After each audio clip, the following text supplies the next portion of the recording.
श्री सच्चिदानंद भगवान की जय। बड़ी सुंदर चर्चा।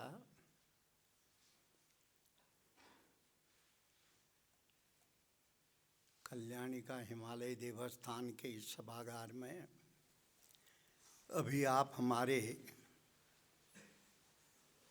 विश्वेश्वरानंद जी से सुन रहे थे।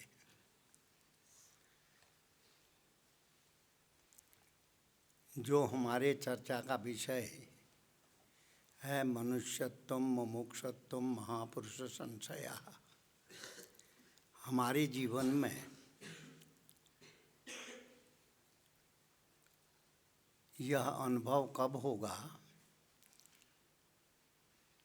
इसके लिए 3 उपाय बताए गए हैं। मनुष्यत्व, मनुष्य जन्म प्राप्त कर लेना ही पर्याप्त नहीं है।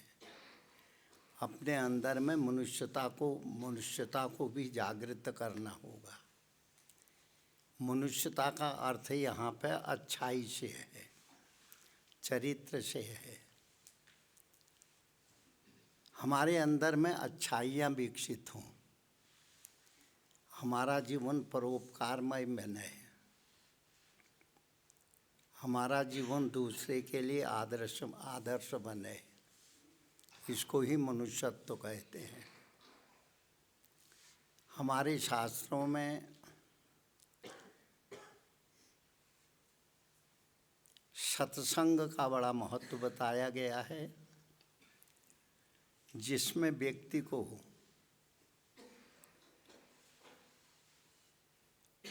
अपने मन को अच्छे कर्म में प्रवृत्त करने की शिक्षा प्राप्त होती है। हमारे शरीर के अंदर मन एक महत्वपूर्ण इकाई के रूप में कार्य करता है।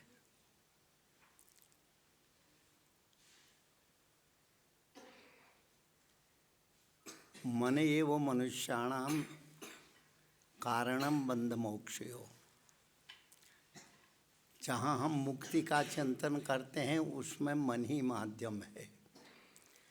जहाँ हम बंधन की बात करते हैं वहाँ मन ही कारण है। मन के 2 स्वरूप हैं। एक विकसित मन, हम अच्छे व्यक्तियों का संग करें, जीवन में अच्छा साहित्य पढ़ें, जीवन में हम अच्छी बातों को श्रवण करें और अच्छे मार्ग की ओर चलें। यह मनुष्यत्व का एक सबसे बड़ा लक्ष्य है। जब हम अच्छे मार्ग में चलेंगे, सने सने अच्छाइयाँ हमारे अंदर में विकसित होंगी। उसके परिणाम स्वरूप मुमुक्षुत्व हमारे अंदर में जागृत होगा। उस सत्य को पहचानने की, सत्य को जानने की, सत्य को समझने का मार्ग हमारे सामने प्रशस्त होगा। ये मुमुक्षुता के कारण। पर जब मुमुक्षुता हमारे अंदर में सत्य को जानने की इच्छा, सत्य में चलने की इच्छा, सत्य को अपने जीवन में उतारने की जो प्रक्रिया है, यह कब होगी? महापुरुष संशया। जब हमारे जीवन में कोई अच्छा व्यक्ति आ जाए, हमारे जीवन में हमको अच्छी शिक्षा दे।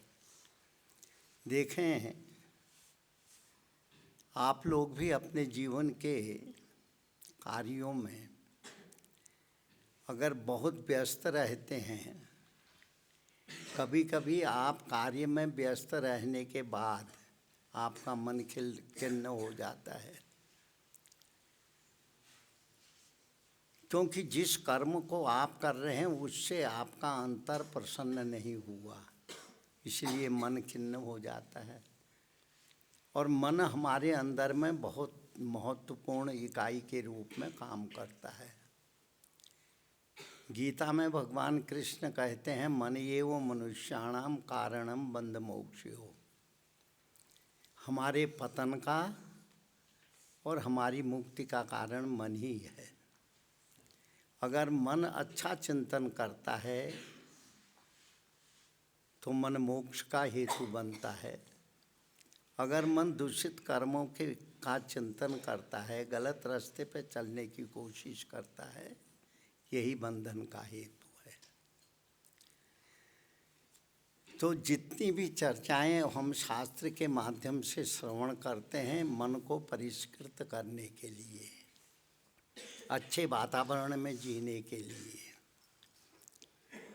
आज संसार में व्यक्ति को किसी वस्तु की कमी नहीं है, न कभी पहले थी, न अभी है, न भविष्य में रहेगी।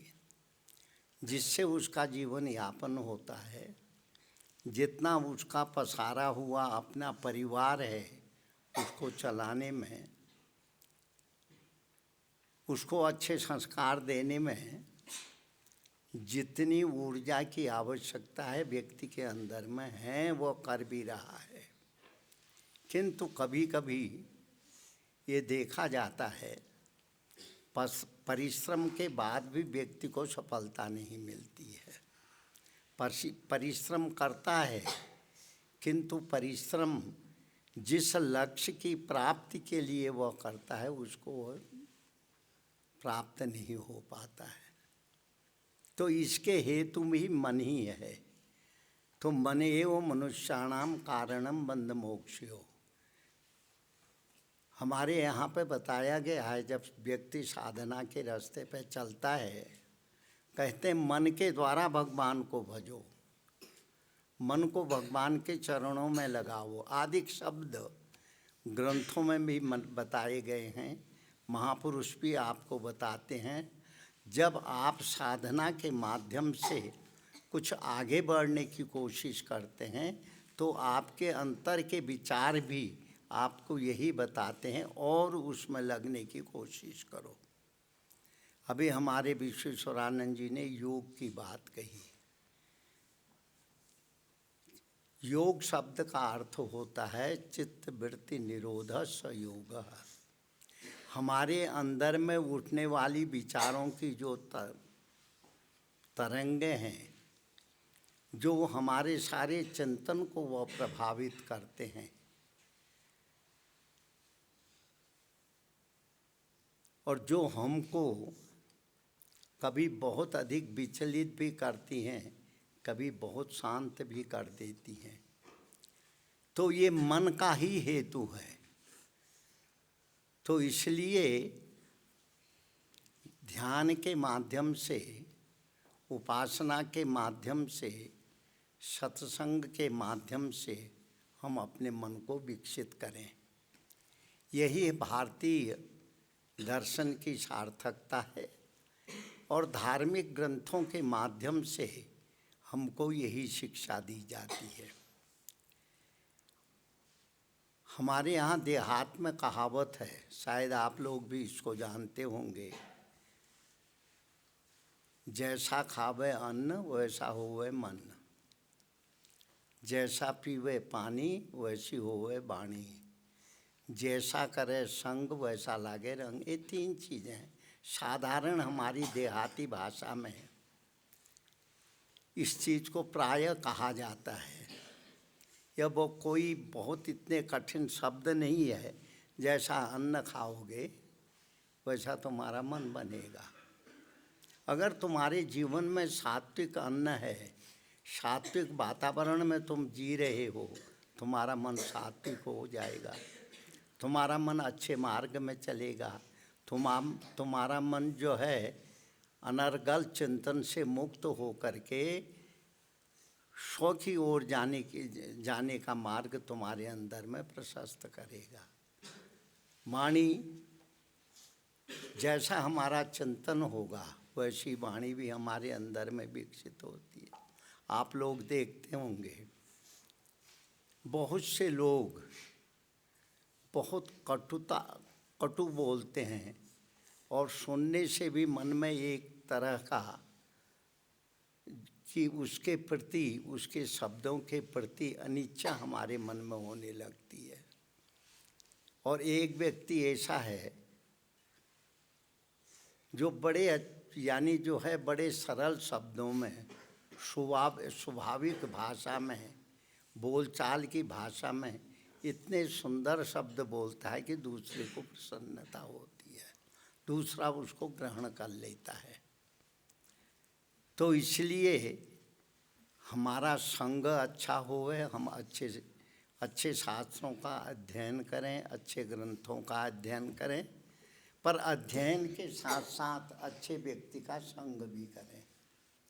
इसीलिए हमारे भारतीय परंपराओं में सत्संग की बड़ी महत्वता गाई गई है।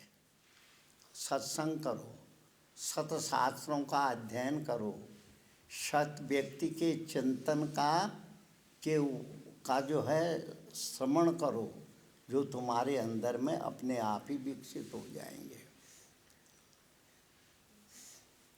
तो इसलिए सत्संग का बड़ा महत्व है, भगवान के चिंतन का महत्व है, और सत साहित्य के शास्त्रों के अध्ययन का महत्व है। तो सत्संग में हमको ये तीनों प्राप्त होती हैं। शास्त्रों का बोध भी होता है, और हमारे अंदर की त्रुटियां भी हमको इसका पता लगता है कि हम कहाँ पे भटक रहे हैं, वहाँ पे लौटने की भी हमें चेतना मिलती है, रास्ता मिलता है सत्संग के माध्यम से।